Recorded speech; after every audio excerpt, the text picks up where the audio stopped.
ना वो चुनाव आयोग को सुनता है ना दिखता है। अगर दिखता तो सुनता तो शायद एहसास होता कि ये सब चीज़ें गैर संवैधानिक है और चुनाव आयोग के जो नियम है उनकी धज्जियां उड़ाई जा रही है।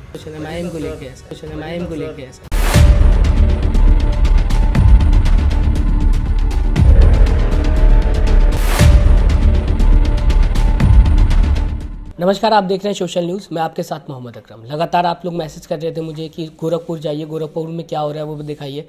अगर हम आज बात करें, लगातार गोरखपुर हॉट सीट बनी हुई है क्योंकि हर बड़े से बड़ा नेता यहाँ पे कोशिश कर रहा है कि अपनी सीट लाने को। आज हमारे साथ आज़ाद समाज पार्टी के अध्यक्ष साथ में मौजूद हैं। उनसे सबसे पहले ये जानने की कोशिश करेंगे कितना चैलेंजिंग है गोरखपुर में लड़ना।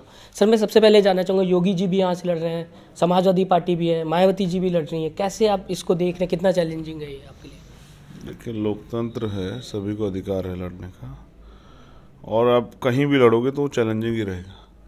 सर, लेकिन जब कोई आदमी शुरुआत करता है तो वो कठिन होता है, तो एक कठिन रास्ता है, लेकिन नामुमकिन तो नहीं है। तो हम लोग लड़ रहे हैं, हम लोगों ने मेहनत की है, हम लोग 5 साल सड़कों पर रहे हैं, तो जनता में एक विश्वास है, जनता में एक प्यार है, उसके प्यार के भरोसे आगे बढ़ रहे हैं और मेहनत कर रहे हैं, अपनी बात को गांव-गांव तक पहुंचा रहे हैं, अपनी बात को जो है अंतिम व्यक्ति तक पहुंच रहे हैं। हमारी पार्टी एकमात्र ऐसी पार्टी है जो मैक्सिमम लोगों को जो है पूरी विधानसभा के टच कर पाए, इनसे अपनी बात कह पाई है। बाकी पार्टियां तो इस उसमें है कि जनता गुलाम है, वो उनको वोट देगी। सर, मायावती भी यहाँ से लड़ रही हैं, जो उनके वोट थे वो उनके साइड जाएंगे ही जाएंगे। तो सर, ऐसे में वोट आपके साइड जो आ रहे थे वो कटते हुए दिखाई देंगे? नहीं, ऐसा नहीं है। बाकी आप जनता को से जाकर फील्ड में पूछिए, उनका प्रत्याशी है यहाँ, उनका प्रत्याशी सब जगह लड़ रहा है। व्यक्तिगत वो नहीं लड़ रही है। व्यक्तिगत जो है मैं लड़ रहा हूँ, व्यक्तिगत मुख्यमंत्री योगी आदित्यनाथ हैं या और पार्टियों के प्रत्याशी हैं। तो जब मैं समझता हूँ ये तो जनता को तय करना है कि वो किसको वोट देने वाले। हम लोग अपील कर सकते हैं, हम लोग अपने काम के जरिए बता सकते हैं कि अगर हमें अवसर मिलेगा हम क्या करेंगे, तो वो हम उसमें करने में हम लोग सफल हुए, हम लोग पहुँचे हैं, हमने अपनी बात कही है और जनता में एक भरोसा भी है कि हाँ ठीक है। वो अब तक तो क्या होता था कि आदमी जाता ही नहीं है बस्तियों में वोट मांगने के लिए, प्रत्याशी खुद नहीं जाता है। तो हम तो गए हैं, तो हमने लोगों से अपील किया कि वो हमें वोट दे, हमें मौका दे काम करने का, तो हम करके दिखाएंगे। सर, योगी जी की अगर बात करें, आपने बोला कि हम जनता के बीच जा रहे हैं, वो कह रहे हैं कि जातिवाद खत्म हो गया उत्तर प्रदेश में, अब हर जनता चाह रही कि बीजेपी वापस आए। तो क्या लग रहा है आपको, सच में जातिवाद उत्तर प्रदेश में खत्म होता दिखाई दे रहा है? तो वो मुझे पता नहीं कैसे ख़त्म होता है, उनको पास कोई तरीका हो जिससे उन्होंने ख़त्म कर दिया तो अलग बात है। लेकिन अभी तो मैंने देखा कि मुख्यमंत्री कहीं किसी दलित के यहाँ खाना खाएं तो फ़ोटो डाले कि हम दलित के यहाँ खाना खाएं। तो जब जातिवाद खत्म हो गया तो फिर ये फ़ोटो डालने का क्या मतलब था?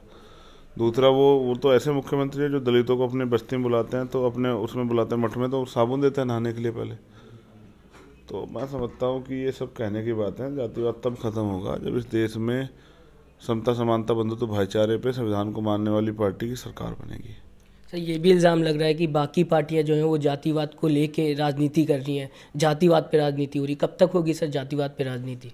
जब तक वो नफरत और भाईचारे को तोड़ने वाले लोग सियासी दल रहेंगे, जिनके मुद्दे में धर्म और जिनके मुद्दे में जो है सांप्रदायिकता रहेगी, जब तक मुद्दों पे बात करने वाली पार्टियां नहीं आएंगी सत्ता में, तब तक ये रहेगा।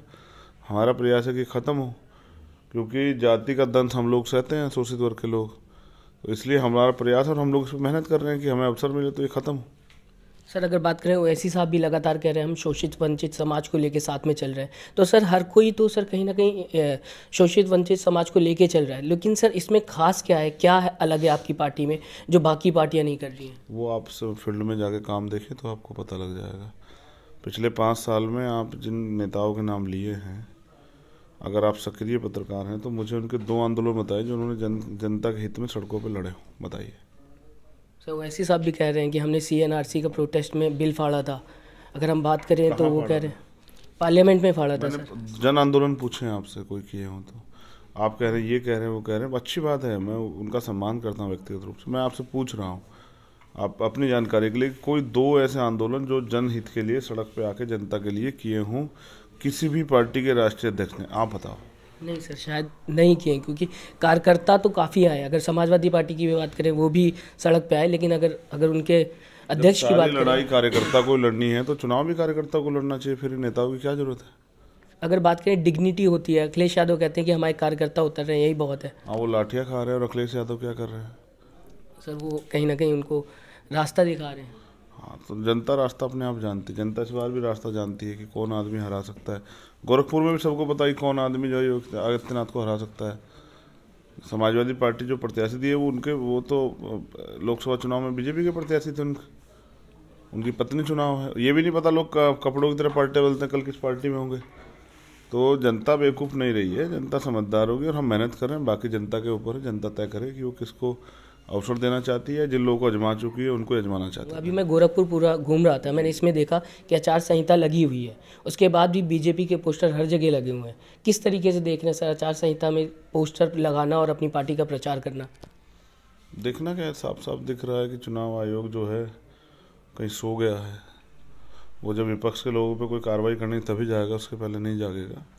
ना वो चुनाव आयोग को सुनता है ना दिखता है। अगर दिखता तो सुनता तो शायद एहसास होता कि ये सब चीज़ें गैर संवैधानिक है और चुनाव आयोग के जो नियम है उनकी धज्जियां उड़ाई जा रही है। सर आपने एक्शन नहीं लिया इस पर? हाँ, मैंने एप्लीकेशन की है, कंप्लेन की है, लेकिन एक्शन कौन लेगा? मैं कैसे क्या एक्शन ले सकता? रिक्वेस्ट की हो या? और मैं वही तो कह रहा हूँ, हम लोग तो कंप्लेन दर्ज करा सकते हैं, एक्शन लेने का काम चुनाव आयोग का है।